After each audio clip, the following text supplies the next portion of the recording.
দিছে। বিসমিল্লাহির রহমানির রহিম। আজকের প্রশ্ন হচ্ছে পিআরবি আমরা 104 পর্যন্ত পড়ছিলাম। 104 সরি 304 পর্যন্ত পড়ছিলাম। আমরা প্রথম থেকে একটু দেখে আসলাম যে একটু হেন্স গুলো দেখে আসি। প্রথম থেকে মৃত্যু ছাড়া 299 থেকে 299 পড়ছিলাম কি অস্বাভাবিক মৃত্যু সম্পর্কে সন্দেহজনক হলে আমরা এটা কিভাবে অনুসন্ধান কিভাবে তদন্ত প্রতিবেদন করবো 299 বলা রয়েছে। কানেক্টেড হচ্ছে আমাদের 174 মাসবি, সাদা আমরা 175 অন্যান্য আমরা লিখি 300 একে বলছিলাম আমরা একটু 300 দ্বারা এটা বলছিলাম ইম্পর্টেন্ট যে এএসআই এবং জুনিয়র এএসআইদের এএসআই এবং এসআইদের এটা ক্ষমতা।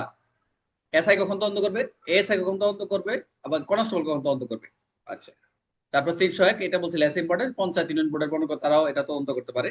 তবে 302টা বলছিলাম পরীক্ষা রিটার্নের প্রশ্ন সরাসরি যে কোনো থানা হেফাজতে কোনো ইউরোপীয় সৈনিক বা অফিসার মৃত্যু, পুলিশ হেফাজতে মৃত্যু হয় সেই ক্ষেত্রে বিদায় 302 এর খ বলছিলাম। আর তারপর আমরা 300 আর একটা 303 যে সন্দেহজনক মৃত্যুর নির্দেশনা যে তদন্ত করবে এটা একটা নির্দেশনা আছে অ্যাপেন্ডিক্স এই এই লিগাল এভিডেন্স গুলো কি কি করবেন এগুলো অনুসরণ করতে বলছে, এবং গাইড টু মেডিকেল জুরিসপ্রুডেন্সটা অনুসরণ করতে বলছে যে এটা হচ্ছে অনুসরণ করে, এটা তদন্তকারী কর্মকর্তা হায়ার স্টাডি আপনাদের দরকার নেই। 304 বলছিলাম মৃতদেহ প্রেরণ, এটা 304 পর্যন্ত হয়েছিল না আমাদের? 304 পর্যন্ত হয়েছিল না মৃতদেহ। স্যার। আচ্ছা, 304 থেকে এসে শুরু, তাহলে মৃতদেহ প্রেরণটা কই করবে? আপনি যখন লাস্টটা কোথায় সদর হাসপাতালে সিভিল সার্জন পাঠাবেন, কি কি থাকবে প্রয়োজনীয় কাগজপত্র সাথে দিবেন, ওই সিসিটিসি যা যা যা যা করার কয় কপি এগুলো সাথে দিবেন। এগুলো যখন প্র্যাকটিক্যাল যারা করছেন দেখেন যে সুরতাল রিপোর্ট বিভ্রম এত যে চালান কয়টা করবেন, কপি কোথায়, এক কপি কোর্ট অফিসার, এক কপি মেডিকেল অফিসার, কোথায় পাঠা সাধারণ জেলা সদর মানে সিভিল জেলা সদর পাঠাবেন। প্রয়োজনের মতে এখানে কিছু রোগের ক্ষেত্রে হচ্ছে টিটানাস প্লেটে গুটি বসে, এগুলো হচ্ছে আগের কিছু সংক্রান্ত ছিল ছিল তো যে তার এরকম কোনো রোগ টোগ আছে কিনা, তো তদন্ত যদি থাকে এরকম কোনো এগুলো উল্লেখ করে দিতে হয়। চালানে কি কি থাকবে, পরীক্ষায় আসে প্রশ্ন যে চালানে কি কি থাকবে, পাঠানোর সময় মৃতদের বর্ণনা, মৃতদের কারণ, এর সন্দেহগুলো কি কি, এগুলো আমরা পোশাক ও সামগ্রী তালিকা এগুলো কিন্তু আমরা দেই। চালানে যা যা থাকবে এগুলো কিন্তু আমরা উল্লেখ করে দিই, পাঠানোর সময়টা উল্লেখ করি, মৃতদের বর্ণনা করি, একটা ডিটেলস এবং মৃতদের কারণটা এটা উল্লেখ করি, এবং সন্দেহের কারণটাকে কি কারণে মারা গেল এটা আমরা লিখেছি, কি কারণে মারা গেছে এক লাইন লিখে দিলে। আগে তো বিস্তারিত লেখা লাগছিল, এখন একটু এক লাইন লিখে চলে। এখন ফর্মেটটা খুব ভালো, আমরা থানা লেভেল 1000 কাজ করে মজা পাইছি। মৃতদের বহন, মৃতদের চারপাশে কাঠকয়লা রাখতে হবে, এটা হলো আগে নিয়ম ছিল, কাঠকয়লা রাখতে হয়। চাদরে মুড়িয়ে নিতে হবে, চাদরে মুড়িয়ে আমরা দেখি চাদরে মুড়িয়ে নিতে হবে, অসম্ভব হলে চার পায়ে বহন করতে হবে, চার পায়ে বহন করতে হবে, যেটা হচ্ছে গাড়ির।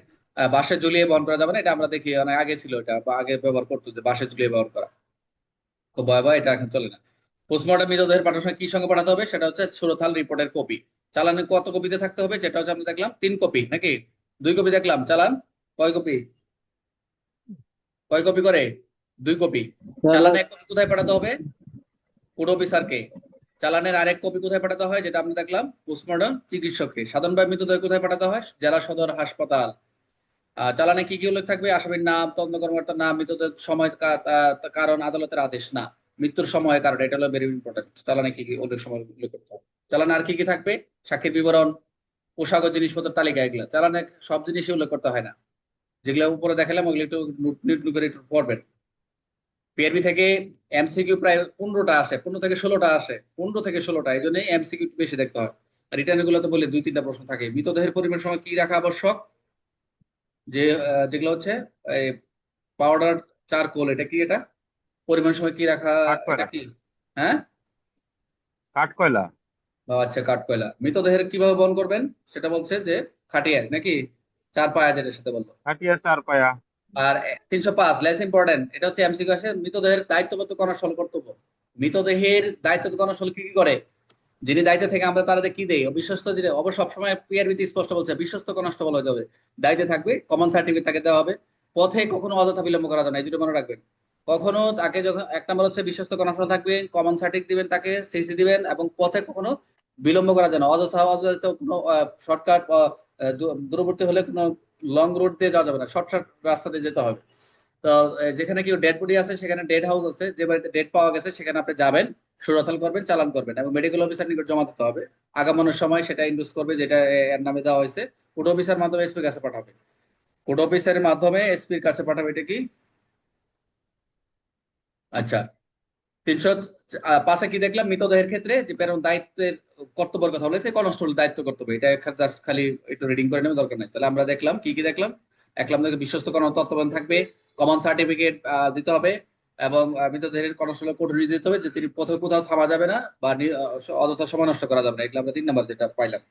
আর 16 তার রিপোর্ট এবং চালানোর কপি মৃতদেহ আসার সাথে সাথে এইগুলা সাথে দিবে। আচ্ছা, কার কাছে দিবে? সিভিল সার্জন অথবা সহকারী সার্জনের কাছে জমা দিবে। আর চালানোর দ্বিতীয় কপিতে চিকিৎসা কর্মকর্তা তারিখ ও সময়ের সিল নেবেন এবং কোর্ট অফিসার কাছে জমা দেবেন। কোর্ট অফিসার এসপি বা এসডি, এটা হচ্ছে আগে ছিল জমা দেওয়ার। মৃতদেহে কার তত্ত্বাবধান থাকবে? বিশ্বস্ত কনস্টেবল। কনস্টেবল নাম কোথায় লেখা থাকবে? অবশ্যই চালান লেখা থাকবে কনস্টেবল অমুক। কনস্টেবলে কি দেওয়া হয়েছে? কনস্টেবল কি দেওয়া হয়েছে? এটা এই ক্ষেত্রে সিসি দেওয়া হয়েছে। গুড। আচ্ছা, চালানের দ্বিতীয় কপিতে কার কাছে জমা দিবে? আমরা দেখলাম যেটা কোর্ট অফিসার। ময়না তদন্ত ভেরি ভেরি ইম্পর্টেন্ট, এটা রাজুর কালকে প্রশ্ন ছিল, এটা একটু দেখেন সবাই। এটা একটু দেখেন, এটা এখান থেকে প্রশ্ন আসে, প্রায় আসতেছে এই প্রশ্নটা। এই 306 থেকে গত ইন্সপেক্টরশিপের প্রশ্ন আসছে যে ময়না পিএম রিপোর্ট 16 তাল পার্থক্য কি। তো এখানে একটা অপশন আছে যে এখানে গভর্নমেন্টের ক্ষেত্রে একটা অপশন 306 এর ক্ষেত্রে, যেটা হচ্ছে গভর্নমেন্ট নির্দেশন করবে কি হবে। প্রথম হচ্ছে যে ময়নাতদন্ত রিপোর্টটা কি মেডিকেল অফিসার 50-এ 3 কপি করবে, যিনি মেডিকেল অফিসার থাকবে সেটা 3 কপি এমসিকিউ। 1 কপি তদন্ত কর্মকর্তাকে দেবে, এক মূল রিপোর্ট এসপির কাছে যায়, পরে ম্যাজিস্ট্রেট উপস্থাপন করে। তাহলে কয় কপি করতে হয়? কয় কপি? টেন এটা কপি। হচ্ছে মূল রিপোর্ট এসপির কাছে। এটা কি সার্কেল অফিসের কথা বলছে? সার্কেল অফিসে তো পাঠাই আমরা। আমরা তো এই এসআরটা কিন্তু সার্কেল অফিসে যায়, যে ইউডি মামলাগুলো, ফাইনাল রিপোর্ট আর এসআর মামলা, এই এসআর মামলা মানে ইউডি মামলাগুলো সার্কেলে যায়, সবসময় খেয়াল রাখবেন। পুলিশ সন্দেহ থাকলে সিভিল সার্জনের কাছে পরামর্শ, এই যে একটা কথা বলছে, কত বলছে এই 4টে বিষয়, তবে পুলিশের সন্দেহ থাকলে, এই যে বলছে যে সন্দেহ হয়, সিভিল সার্জনের সঙ্গে পরামর্শ করবে, একটা কথা বলছে, এই কথা 306 এর খ বিধিটা আপনি লিখবেন। তাহলে আমরা কি কি পাইলাম? যে পোস্টমর্টম যে শেষে রিপোর্ট প্রস্তুত করার ক্ষেত্রে কি করবে? পোস্টমর্টম পরীক্ষা শেষে হওয়ার সাথে সাথে চিকিৎসা কর্মকর্তা মেডিকেল অফিসার বিভিন্ন 50-এ পূর্ণ 3 কপিতে করবে ডুপ্লিকেট এবং কার্বন কপিতে পূরণ করবেন, এবং 1 কপি তদন্ত কর্মকর্তার পাঠানো হবে। কনস্টেবল মৃতদেহ এনেছিল তার মাধ্যমে মূল কপি রিপোর্ট সহ চালান সুরতাল রিপোর্ট এগুলি করবে। এবং যেটা আমরা সার্কেল অফিসার কথা দেখলাম যেগুলো পাঠানো হয়। তো অধস্তন মেডিকেল অফিসার হলে সিভিল সার্জন মন্তব্য সে এসপির কাছে পাঠাবে। তবে এসপি রিপোর্টটি কোর্ট অফিসার কাছে পাঠাবেন, যাতে সংশ্লিষ্ট ম্যাজিস্ট্রেটের কাছে সামনে উপস্থাপন করা যায়, মনে হয় যে রিপোর্ট বাই মিডিয়া হয়ে যেটা। পোস্টমর্টম পরীক্ষা একটা রেজিস্টার, সেটা কি কোর্ট, সেটা কি করবেন? একটা রেজিস্টার চিকিৎসা কর্মকর্তা এটা সংরক্ষণ করে, এটা আছে মেনটেন করে। আপনাদের এখানে ভেরি ভেরি ইম্পর্টেন্ট হচ্ছে খ 306 খ, very very important, very important. যদি পুলিশ অফিসার মেডিকেল রিপোর্টে কোনো সন্দেহ থাকে তাহলে তিনি সিভিল সার্জনের সাথে পরামর্শ করবেন। জাস্ট এইটুক দিয়ে শেষ করেছেন, কি পরামর্শ করবেন না করবেন এটা তো ক্লিয়ারই করে নাই, জাস্ট এইটুক লিখেছে যে এটা যদি কোনো পুলিশ অফিসার রিপোর্টে কোনো সন্দেহ থাকে, সন্দেহ মানে গভর্নমেন্ট সাসপেক্ট যেটাই হোক, তিনি সিভিল সার্জন পরামর্শ করবেন কি করা যায়। ওই যে কালকে রফিক বাবু তার সিদ্ধান্তটা হচ্ছে, যেহেতু তারা এক্সপার্ট, তাদের সিদ্ধান্তই সর্বোচ্চ, তাদের সিদ্ধান্তের উপরেই পরবর্তী কার্যক্রম পরিচালনা করবেন। তাহলে পোস্টমর্টম রিপোর্ট কোন ফর্মে তৈরি করা হয় আমরা দেখলাম, যেটা হচ্ছে ফর্ম 4 বি ফর্ম। কয় কপি হবে পোস্টমর্টম রিপোর্ট? 3 কপি। এবং মূল রিপোর্ট কোথায় পাঠানো হবে? সিভিল সার্জেন্টের হয়ে এসপির কাছে নাকি আদালতে পাঠাবেন। রিপোর্ট কার কাছে উপস্থিত? কোর্ট অফিসার পাঠাবেন রিপোর্ট, সেটা হচ্ছে ম্যাজিস্ট্রেট। এখন একটা হচ্ছে এটা রিটেনের নাই, কিন্তু একটা পরীক্ষা প্রশ্ন আসছিল আপনাদের এএসএস সাব ইন্সপেক্টর, প্রশ্ন যে ময়না তদন্তে পুলিশের কর্মকর্তা উপস্থিতি প্রয়োজন রয়েছে কিনা, মনোযোগ দেন। ময়না তদন্তে পুলিশ কর্মকর্তার উপস্থিতি প্রয়োজন আছে কিনা, এটা কি আপনারা জানেন যে আসলে কি প্রয়োজন আছে কিনা? তবে পুরো সময় উপস্থিত থাকা বাধ্যতামূলক, তবে মানে ঘটনা হচ্ছে ময়নাতদন্তে এক কথা বলা হচ্ছে যে আর থাকা ভালো, কারণ হচ্ছে যখন যখন আপনার কোনো একটা কাটা ছাড়া যেটা কিছু যা কিছু তার উপস্থিতি করতেছেন, কোথাও কোনো কি আছে কিনা, এটা হচ্ছে নলেজ নেওয়ার জন্য। তো পুরো সময় উপস্থিত থাকা বাধ্যতামূলক, পুরো সময় থাকা দরকার নাই, তবে নিশ্চিত করতে হবে যে পরীক্ষার মৃতদেহ সে একই মৃতদেহ, পরীক্ষিত মৃতদেহ সেই একই মৃতদেহ আদালত সাক্ষ্য সময় উপস্থিত থাকতে হতে পারে। তদন্ত কর্মকর্তা উপস্থিত হতে উৎসাহিত করা হয়েছে, এখানে হচ্ছে যে তাকে উৎসাহিত করা হয়েছে, নিরুৎসাহিত করা থাকা ভালো। ম্যাজিস্ট্রেট প্রয়োজন মনে করলে অন্য চিকিৎসা উপস্থিত থাকতে পারবেন। তাহলে আমরা কি কি দেখলাম? 306 জাস্ট একটু নেন যে ময়না তদন্ত পুলিশ কর্মকর্তা উপস্থিতি, জাস্ট এইটুকু। 306 307 সরি 308 মৃতদেহ প্রেরণের ব্যয়। একটা এমসিকিউ আছে, মৃতদেহ প্রেরণের ব্যয়, মৃতদেহে আহত অসুস্থ ব্যক্তি পাঠানোর ব্যয় কে বহন করবে? ম্যাজিস্ট্রেট। এটা পুলিশ বাজেট না, এটা ম্যাজিস্ট্রেট বহন করবে, এইটুকুই, আর কিছু কোনো কিছু না। আর রেলওয়ে মামলার বিল কোর্ট অফিসার মাধ্যমে যাবে, জাস্ট এইটুকুই। এটা শুধু এমসিকিউ। রেলপথে মৃতদেহ পরিবহন, যদি 309 রেলপথে যদি মৃতদেহ পরিবহন করেন, এটা হচ্ছে আগের ছিল, তবে অগ্রিম ছাড়া মৃতদেহ পরিবহন করা যাবে, এটা এটা দরকার নাই, এটা কোনো লেস ইম্পর্টেন্ট। 309 হচ্ছে লেস, এড়িয়ে যাবেন, দেখলে যে বলে এড়িয়ে যাবেন। 310 ভেরি ভেরি ইম্পর্টেন্ট সকলের ক্ষেত্রে, কনস্টেবল থেকে এসএ এসএস সাব ইন্সপেক্টর, এটা রিটেনের প্রশ্ন। মৃতদেহ চূড়ান্ত সৎকার, যে আপনি বিনা ময়না তদন্তে যে দিবেন, একটা সৎকারের কথা বলছে যে এটা ক্রিমিশন করবেন ওই ইয়েতে, মৃতদেহ চূড়ান্ত সৎকারটা করবেন, যে দায়িত্বে থাকবে কে, ম্যাজিস্ট্রেট অথবা পৌর কর্তৃপক্ষের অথবা রেলওয়ে এলাকার অদাবিকৃত মৃতদেহ সৎকার ব্যয় এটা কে ব্যয় করবে, জেলা বাজেট থেকে, জেলা ম্যাজিস্ট্রেট এটা কি করবে, বাজেট থেকে প্রদান করবে, ম্যাজিস্ট্রেট জেলা বাজেট থেকে এটা প্রদান করবে। তো মৃতদেহ সৎকার দায়িত্বে কে থাকবে, ম্যাজিস্ট্রেট। আমরা যে মৃতদেহ অনেক ক্ষেত্রে আমরা কোনো সুভাষন্ধনে আমরা লিখিত সুভাষন্ধ না থাকায় এসপি স্যারের অনুমতি ক্রমে ওসি স্যার কি করে এটা যদি নোট দিয়ে যে সুভাষন্ধ নাই এটা দিয়ে দেয়। আসলে কি এই কাজটা কি কতটুকু সঠিক, কতটুকু যৌক্তিক? কিন্তু আসলে কোনো একটা যদি এরকম আমরা 174 যে 3টা পয়েন্ট করছি ক খ গ, যদি এরকম কোনো একটা পয়েন্ট আত্মহত্যা, কোনো দুর্ঘটনা বা কোনো একটা প্রাণী বা যন্ত্রের দ্বারা যদি দুর্ঘটনা হয় বা অন্য কোনো ভাবে যদি আমরা জানতে পারি অন্য কোনো ভাবে সে মারা গিয়েছে বা সন্দেহ থাকে, তাহলে কিন্তু আমাদের সুযোগ নাই। কিন্তু কথা যদি একেবারে সবার সন্দেহ না থাকে তাহলে তো আপনি দিতেই পারেন। তবে অবশ্যই সুরতহাল বাধ্যতামূলক, সবসময় খেয়াল রাখবেন। এটা একটা প্রশ্ন আছে ইন্সপেক্টরশিপ আপনাদের ওই যে তদন্ত নির্দেশিকা 310 থেকে একটা প্রশ্ন আছে, আমি আপনাদের দিব দেখি। এটা একটু করে ঢুকতেছি। তাহলে এখানে কি আনন্যাচারাল, যেটা হচ্ছে আনন্যাচারাল ডেথের ক্ষেত্রে যেটা পিপি ফর্ম দেখলাম, আর পোস্টমর্টমের ক্ষেত্রে চালান দেখলাম 49, পোস্টমর্টম রিপোর্ট দেখলাম 50, রেলওয়ে এটা দরকার, রিকোজিশন দরকার, সংযোজন মৃত্যু 174, আর 174 দেখলাম আমরা 299, এবং প্রয়োজন 197 দ্বারাও আপনি এড়িয়ে যেতে পারেন। আর মামলা যদি সন্দেহ থাকেন এগুলো দরকার নাই, মৃতদের বাসায় ঝুলিয়ে আনে নিষেধ, এগুলো তো আপনার বললাম। আচ্ছা, 311, 311। আচ্ছা, প্রাণীর পোস্টমর্টেম এটা একটু নেন, একটু ব্যতিক্রম। 311 প্রাণীর মানে যে আমরা যে প্রাণীগুলো মারা যায়, এই ক্ষেত্রে অনেক সময় যে পশু টশু মারা যাচ্ছে, এই ক্ষেত্রে কোনো প্রাণী মারা গেলে, আহত হলে, কগনিজেবল অপরাধ সন্দেহ হলে যে কেউ বিষ খায় মারছে এরকম পাওয়া যায় না, আমি এরকম পাইছি একটা। তো যাক ওটা পরে জরিমানা করছে এরকম, দেখা গেছে যে বিষ দিছে সে আসলে জানে নাই, কিন্তু ওখানে যায় পরে মারা গেছে, তাহলে কোনো ম্যাজিস্ট্রেট, সাব ইন্সপেক্টর অথবা থানা ভারপ্রাপ্ত এসআই ভেটেরিনারি সহকারীকে পোস্টমর্টম ক্লিনিক পরীক্ষা নিতে হবে। Very very important. এমসিকিউ, প্রাণীর পোস্টমর্টম কে করবেন? ভেটেরিনারি সহকারীকে পোস্টমর্টম বা ক্লিনিকে পরীক্ষা নিয়ে যেতে পারেন, কে দিবে? ম্যাজিস্ট্রেট দিবে, সাব ইন্সপেক্টর দিবে, অথবা থানার ভারপ্রাপ্ত এএসআই যদি দায়িত্ব থাকে। প্রয়োজনে কি কি সংগ্রহ করে? প্রাণীর বিষারা সংগ্রহ করবে, কেমিক্যাল একজনের কাছে পাঠাবে, সংশ্লিষ্ট ব্যয় করে ম্যাজিস্ট্রেট তা কন্টিনজেন্ট গ্রান্ট করবে, মানে এটা ম্যাজিস্ট্রেটের কাছে খরচ বহন করবে। তাহলে প্রাণীর ক্ষেত্রেও 311 প্রাণীর পোস্টমর্টম ক্লিনিকে পরীক্ষা করা যায়। কে কি করবে? যদি কোন ক্ষেত্রে কোনো প্রাণী মারা গেলে কগনিজেবল যদি হয়ে থাকে, তাহলে যদি ভেটেরিনারি সহকারী না থাকে তাহলে অনুপস্থিত, তাহলে সিভিল সার্জন পোস্টমর্টম করবে। যদি ভেটেরিনারি এই যে না থাকে প্রাণী ক্ষেত্রে, তবে প্রয়োজনে বিচারা পরীক্ষা ব্যবস্থা করবেন। এই যে গরুর এইটি গেলে কি কি রাখবে, এগুলো রাখবে, মামলা হবে। বুঝতে পারছেন? 311 এমসিকিউ। 312 ভেরি ভেরি ইম্পর্টেন্ট সকলের ক্ষেত্রে, I repeat, 312 very very important সকলের ক্ষেত্রে, কোনো চলতে এসে এসে সাব ইন্সপেক্টর। মেডিকেল এক্সামিনেশন 100%, অর্থাৎ আহত ব্যক্তির মেডিকেল পরীক্ষা। আপনি এই যে থানায় আপনি আসবেন, আপনার থানার মেডিকেল পরীক্ষার বেঁধে রেখে আপনার ডিলে করে আপনি মামলা দেরি করবেন, সুযোগ নাই। আপনি আসার সাথে সাথে বলবেন যে হ্যাঁ, যেহেতু যদি বেশি গ্রিভিয়াস হয়, আপনি তো অবশ্যই সেটা হচ্ছে, অবশ্যই আপনি অভিযোগ মামলা নিয়ে নেবেন। কারণ হচ্ছে আপনি তো বলবেন এই যে দ্রুত থানায় ইয়ে যান, দেখা গেছে মেডিকেল রিপোর্ট আগে কি বলে আপনার থানায় মেডিকেল যেতে মারা গেছে, কিন্তু এখন তার বক্তব্যটা খুবই জরুরি। তবে এখন তার পক্ষেও তো মামলা আমরা নিচ্ছি, সেই দিকেও আমরা জানি। তবে কথা হচ্ছে তাকে এই মেডিকেল রিপোর্ট পাওয়ার অপেক্ষা দেরি করা যাবে না, ডিলে করা যাবে না, তাহলে কিন্তু আপনার বিরুদ্ধে পেনাল্টি ব্যবস্থা নেবে, আইন অমান্য করানোর মামলা নিবে। আমরা কিন্তু এটা কিন্তু কিছু কিছু কথা বলে এগুলো নিবে, এগুলো পরীক্ষা এভাবে প্রশ্ন আসে। তার আহত ব্যক্তি মেডিকেল পরীক্ষা কি 312 ভেরি ভেরি ইম্পর্টেন্ট, যে কোনো যদি আহত হয় তাহলে চিকিৎসা ব্যবস্থা করবেন।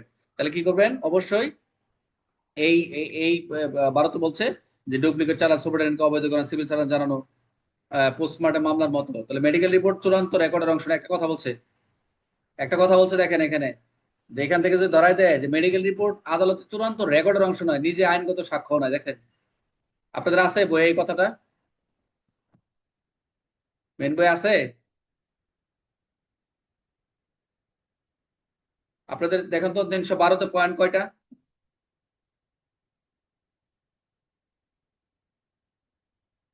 312-তে পয়েন্ট কয়টা দেখেন বর্গীয় বইতে। জ পাঁচটা পর্যন্ত স্যার। আছে।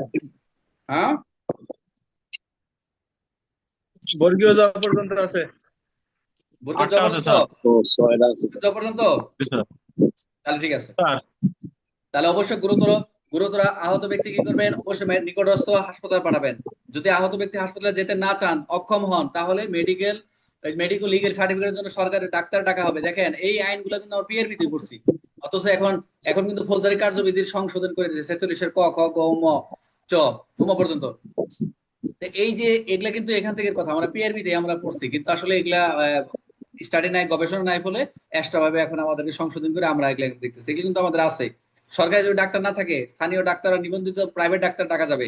আপনি যে আহত ব্যক্তি যদি হাসপাতাল না যেতে চায় তাহলে আপনি নিজে মেডিকেলি সার্টিফাইড একজন সরকারি ডাক্তার ডাকতে পারবেন। সরকারি ডাক্তারও না থাকে, স্থানীয় ডাক্তার, নিবন্ধিত প্রাইভেট ডাক্তার ডাকা যাবে। সর্বোচ্চ 4 টাকা ফি দেওয়া যাবে। 1943 কথা 4 টাকা।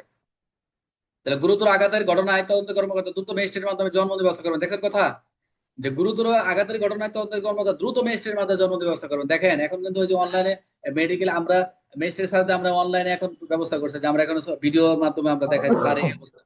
তো এই কথাগুলো তো আমাদের এখানেই আছে, অথচ সংশোধন করে দিছে কত এখন এখানে জানা যায় না। অথচ আমরা এখানেই করছি, আমরা এগুলা প্রকাশ নাই, প্রচার করি না। তাহলে আহত ব্যক্তির সম্মতি ছাড়া হাসপাতালে পাঠানো যাবে না, একটা কথা বলছে। নারীদের সম্মতি ছাড়া মেডিকেল পরীক্ষা করা যাবে না। মেডিকেল তো পরীক্ষা তাদের অনেক ধরনের পরীক্ষা রয়েছে, ডিএনএ আছে, অনেক আছে, অনেক মামলার মেরিট অনুযায়ী অনেক ক্ষেত্রে।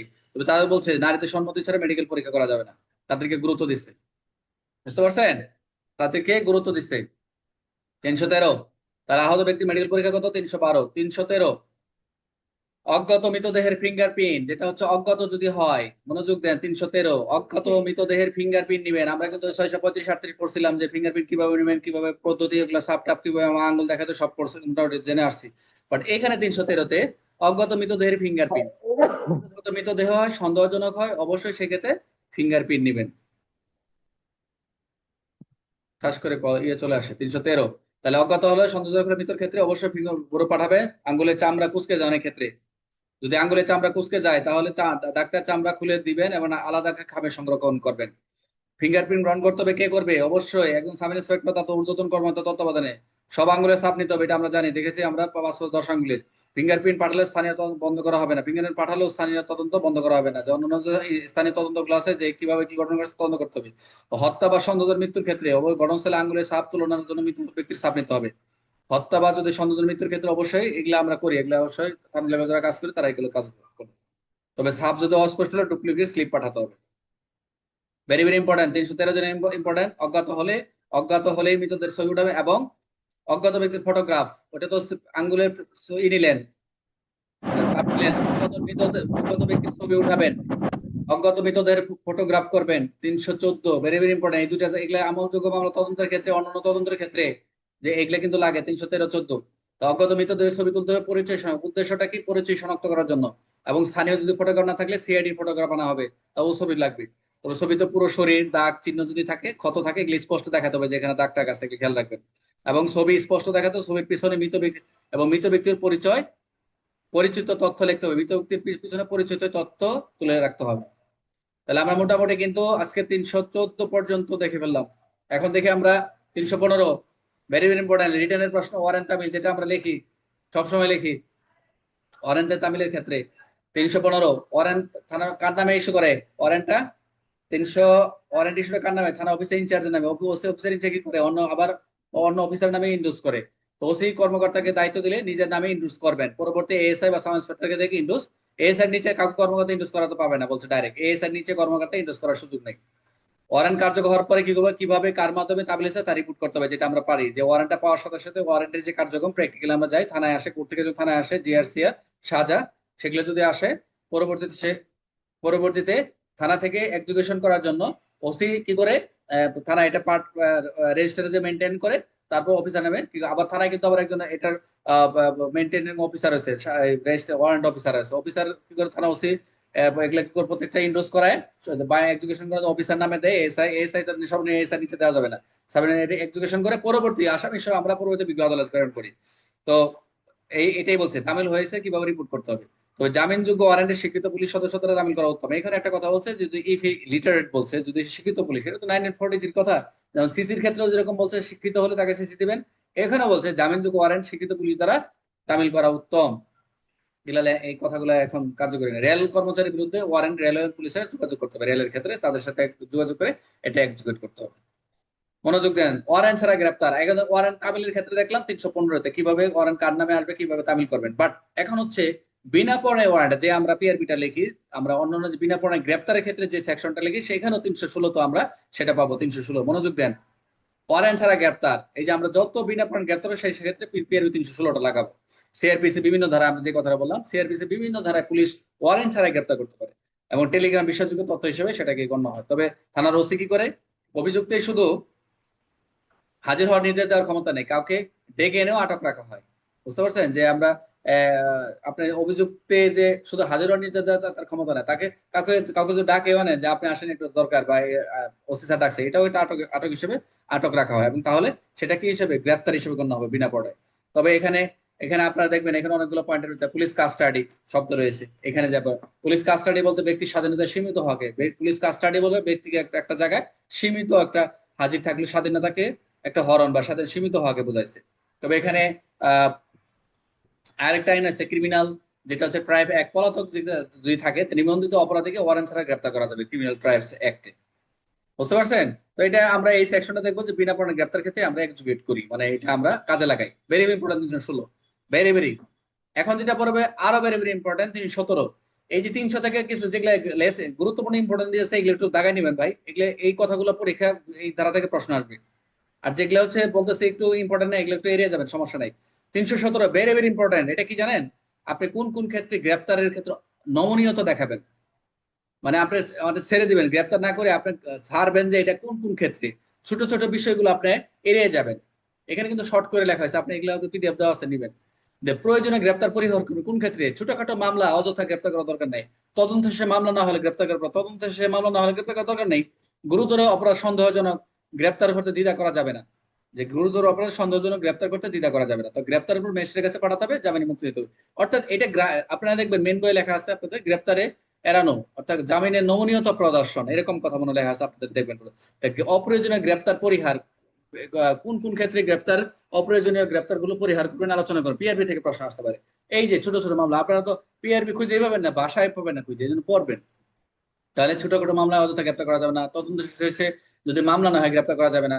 তো আহ গুরুতর অপরাধে যদি সন্দেহজনক হয় গ্রেপ্তার করা দ্বিধা করা, এটা বলছে না যে গ্রেপ্তার করবেন না, গ্রেপ্তার করবেন, এটা দ্বিধা করা যাবে না। তবে গ্রেপ্তার পর কোথায় প্রেরণ করবেন? অবশ্যই যেটা আমরা করি অ্যাজ ইউজুয়াল, যেটা ম্যাজিস্ট্রেটের কাছে জামিনে মুক্তি দিতে হবে। কারণ হচ্ছে একজন আসামি অবশ্যই তাকে গ্রেপ্তার হলে জামিনের সুযোগ সুবিধা রয়েছে, তার আইনগত অধিকার রয়েছে। তাহলে আমরা 317 দেখলাম, অপ্রয়োজনীয় গ্রেপ্তার পরিহার করবেন 317, ভেরি ভেরি ইম্পর্টেন্ট। এরপরে আরো ইম্পর্টেন্ট 318, এটা আমরা একটা রিটার্নের প্রশ্ন আমরা বিভিন্ন ক্ষেত্রে লিখবো, যে যাকে আপনি গ্রেপ্তার করতে যাচ্ছেন সে যদি কোনো জনসেবামূলক প্রতিষ্ঠানে কর্মচারী হয় তাকে কি করবেন? সরাসরি গ্রেপ্তার করবেন না। নিয়মটা কি? আপনি সরাসরি যাই গ্রেপ্তার করতে পারবেন না, যা আপনি তাকে আপনার আইনানুগ যে প্রক্রিয়াটা রয়েছে, যে কোনো ডাক বিভাগ বা টেলিগ্রাফ বিভাগ কোনো প্রতিষ্ঠানে যে কর্মচারী গ্রেপ্তার করলে জনসভায় বিঘ্ন না ঘটে তা নিশ্চিত করতে হবে। কোনো হাসপাতাল বা কোনো সরাসরি না, আপনার কনসার্ন অথরিটি আছে, তাদের আপনার পরিচালক আছে, মহাপরিচালক আছে, আপনার যেখানে কনসার্ন অথরিটি গিয়ে তাকে জানালেন, সে উনি আবার আপনাকে রিসিভ করে, হ্যাঁ আপনার তার দৈনিক যে ডিউটি করতেছে ডিউটি শেষ করে পরবর্তী তাকে হ্যান্ড ওভার করবে, কোনো সমস্যা নেই। তাহলে আমি কি বললাম, কোনো যেমন ডাক বিভাগ বা টেলিগ্রাফ এইসব প্রতিষ্ঠানের কর্মচারীকে গ্রেপ্তার করতে হলে জনসভায় যাতে জনসেবা যাতে বিঘ্নত না হয় সেটাকে একটা কনফার্ম করবেন। প্রয়োজনে কি করবেন? পালানোর পথটা বন্ধ করে দেবেন, ঊর্ধ্বতন কর্তৃপক্ষকে জানাতে হবে, এটা ঊর্ধ্বতন কর্তৃপক্ষ জানিয়ে গ্রেপ্তার করতে হবে। তাহলে জনসেবামূলক কোনো প্রতিষ্ঠানে যদি কর্মচারী থাকে তাকে গ্রেপ্তার করা যায় কি? হ্যাঁ যায়। এই এই প্রসিডিউর 319। এটা একদম আমরা বিভিন্ন বিনা পড়ানোর গ্রেপ্তার না, বিভিন্ন যে গ্রেপ্তার গুলো রয়েছে আমরা আইনগত বিভিন্ন অধিকার, এই ক্ষেত্রেও আমরা এই কোশ্চেন গুলোতে আমরা এগুলো ইউজ করি। যে সামরিক সদস্য গ্রেপ্তার করতে হলে কাকে জানাতে হবে? অবশ্যই সিও কে জানাতে হবে। এগুলো মেন পরীক্ষা এমসিকিউ আসে। যদি ইন্ডিয়ান আর্টিকেল ওয়ার অধীনে কোনো ব্যক্তি গ্রেপ্তার করে, এটা ইয়া থেকে বলা রয়েছে, এটা বাংলাদেশের একটা আর কি বিধানে বলছে যে অবশ্যই আপনি সামরিক সদস্য গ্রেপ্তার করতে হলে ইউ মাস্ট বি কে টু ইনফর্ম সিও, যে তার ইউনিটের কমান্ডিং যিনি থাকবেন অফিসার অবিলম্বে জানাতে হবে। এটা একটা করতেই হবে। আবার এটার সামরিক সদস্য গ্রেপ্তারে নিয়মাবলী যারা সামরিক পরীক্ষা দিবেন তারা প্রশ্ন করে যাবেন, তদন্ত নির্দেশিকা আছে যে সামরিক সদস্য গ্রেপ্তারের নিয়মাবলী বা আলোচনা করুন, এটা ইম্পর্টেন্ট। এটা কিছু কিছু কথা আছে প্রসিডিউর দিকে। আপনি সরাসরি যে আপনি মামলা হলে যে ক্যান্টনমেন্টে ঢুকে বাসে ফোন করে দিয়ে না, এটা হেডকোয়ার্টারে জানাতে হবে। মামলা হলে কপি দিতে হবে, হেডকোয়ার্টার আইজি স্যারকে জানাতে হবে, আইজি স্যার এটার একটা প্রসিডিউর আছে, এটা দেখবে মামলাটা কি ধরনের। এরপরে হেডকোয়ার্টার থেকে তারা মেসেজ দিবে, মেসেজ দেওয়ার পরে অর্ডার হলে সিও থেকে এখান থেকে একটা মেসেজ আসবে, আর ফলে আপনি গ্রেপ্তার করবেন কি করবেন না একটা সিদ্ধান্ত আসবে। এরকম একটা প্রসিডিউর। আচ্ছা, 320 সেনাবাহিনীর জন্য পলাতক সদস্য। তাহলে কি এটাও কি, যদি সেনাবাহিনী কোনো সদস্য পলাতক হয় এই ক্ষেত্রেও পলাতক বা আত্মসমর্পণ বা গ্রেপ্তার যেরকম লেখা থাকে যে অনেক সময় সেনাবাহিনী আসা আমরা গ্রেপ্তার করতে, এই ক্ষেত্রে এই আসামি কিন্তু গ্রেপ্তার করতে হয়, যে আমরা বলি এখানে একই ক্ষেত্রেও অবশ্যই নিকটস্থ থানায় নিয়ে যাবেন। অবশ্যই আপনার যে ফর্ম আছে ফর্মটা পূরণ করবেন, 54 অনুযায়ী পূরণ করবেন, এবং সিও কে ওই ঘুরে ফিরে ওইটাও যে সেনাবাহিনী যে পলাতক শুধু আপনি গ্রেপ্তার করেন তবুও আপনাকে সিও কে জানাবে। আপনার আসামি একটা গ্রেপ্তার করে ফেলছেন, থানায় নিয়ে গেছেন, অবশ্যই আপনার যে চাকরিরত থাকে অবশ্যই আপনার সিও কে জানাবেন যে এই আসামিকে। তারা ব্যবস্থা করবে। তাহলে এই হলো মোটামুটি পরবর্তী এই পাওয়ার পর আর্মির যে জাস্টিস আর্মির কাছে পরবর্তী তারা আমরা হ্যান্ড ওভার করবেন কি করবেন না এটা সিদ্ধান্ত আসবে এসপির কাছে। Very very important. এই বিধিগুলা আসলে এড়িয়ে যাওয়ার সুযোগ নেই। আরেকটা লিঙ্ক দেবো, সবাই ঢুকে যাবেন। আর 5 মিনিট পর একটা লিঙ্ক দিয়ে দিচ্ছি। গ্রেপ্তারকৃত ব্যক্তির অসুস্থতা ভেরি ভেরি ইম্পর্টেন্ট, এগুলো লাগবে। এগুলো হচ্ছে আপনার কার্যক্রম, এই 300-র পরে অনেক সেকশন, এগুলো হচ্ছে প্র্যাকটিক্যাল আমাদের। গ্রেপ্তারকৃত ব্যক্তির অসুস্থতা, যদি আপনার থানায় আপনার যাকে গ্রেপ্তার করে নিয়েছেন, আমরা ওই যে 46-এর ক খ গ যে আমরা মতো এখন থেকে অ্যাড করা হয়েছে, এখানে তো বলা রয়েছে, আমার পিআরবি স্পষ্ট বলে দিচ্ছে যে গ্রেপ্তারকৃত ব্যক্তি অসুস্থ হলে অবশ্যই যদি সরানো ঝুঁকিপূর্ণ হয় তাহলে গ্রেপ্তারকৃত অফিসার চিকিৎসার ব্যবস্থা করবেন। কাছাকাছি সরকারি ডাক্তার থাকলে ডাকা হবে, সরকারি ডাক্তার না থাকলে বেসরকারি ডাক্তার নিয়োগ করবেন। আমরা আগে দেখলাম চিকিৎসার বিলের কথা বলছে যে বিল সুপারের মাধ্যমে জেলা ম্যাজিস্ট্রেটের কাছে পাঠাবেন। বিল খরচ ম্যাজিস্ট্রেটের কাছে কন্টিনজেন্ট ফান্ড থেকে দেওয়া হবে। খরচ নিয়ে কোনো টেনশন নেই, বাট আপনার কথা হচ্ছে গ্রেপ্তারকৃত অসুস্থ হলে কি কি করবেন। অবশ্যই সরকারি ডাক্তার কাছাকাছি হলে ডাকা হবে, আর না হলে প্রাইভেট ডাক্তারের মাধ্যমে করা যাবে।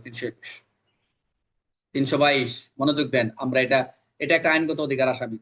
এই যে এটা আমরা 46 তো আমরা যা পাইছি যে গ্রেপ্তারকৃত ব্যক্তি সম্পত্তি জব্দ করবেন। জব্দ করার পরে বলা হয়েছে আমরা যখন কোনো আসামি গ্রেপ্তার করি থানায় নেওয়ার পরে, থানায় আসার পরে যখন তার জিডিতে নোট দিয়ে তাকে যখন আমরা থানা হাজতের পূর্বেই রাখি, এটা একটা কাজ। 322 যে গ্রেপ্তারকৃত সম্পত্তি ওই 51 দ্বারা তল্লাশি করে ফৌজদারি কার্যবিধান মোতাবেক জিনিসপত্র পেয়ে আমরা ওই যে বলি না 51 পিআরবি 322, অর্থাৎ যা কিছু পাইলাম তাকে একটা কপি দেওয়া লাগবে জব্দ করার পরে যে আপনার কাছে দেহ তল্লাশি করে এই পাওয়া গেছে, কারণ পরবর্তীতে যে আপনার বিরুদ্ধে ক্লেম না করতে পারে। তাহলে এছাড়াও শুধু এটাও নয়, যদি সম্পত্তির কোনো তালিকার কোনো চার্জশিট কেস ডায়েরি চূড়ান্ত প্রতিনিধির সাথে সংযুক্ত থাকবে যে এই যা যা পাইছেন।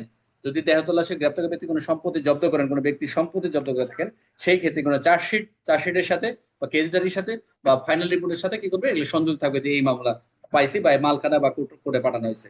অবশ্যই আদালত পাঠানোর সময় মালখানা রেজিস্টারে এন্ট্রির জন্য বিস্তারিত তথ্য দিতে হবে। ভেরি ইম্পর্টেন্ট 322 যে আদালতে পাঠানোর সময় মালখানা রেজিস্টারে এন্ট্রির জন্য বিস্তারিত তথ্য দিতে হবে। এই কথাগুলো বলছে, এটা একটু ভালো করে পড়বেন। আপনার মেন বই যে আছে পড়েন, এখানে আমি শর্ট করে মনে রাখার জন্য একটু দিচ্ছি যে এই কাজ রসিদ দিতে হবে, কেস ডায়েরি চূড়ান্ত পত্র সংযুক্ত থাকলে এগুলো এমসিকিউ আসবে। আদালত পাঠানোর সময় মালখানা রেজিস্টারে এন্ট্রির বিস্তারিত নোট দিতে হবে যে এটা কিভাবে রাখা হয়েছে। এই ছিল মোটামুটি আমাদের 322 পর্যন্ত। আমরা আর আগাবো না, আরেকটা লিঙ্ক দিচ্ছি, আমরা 322 থেকে আমরা শুরু করবো। সবাই ক্লাসে আসবেন, এরপর আমরা এনিয়ার করবো।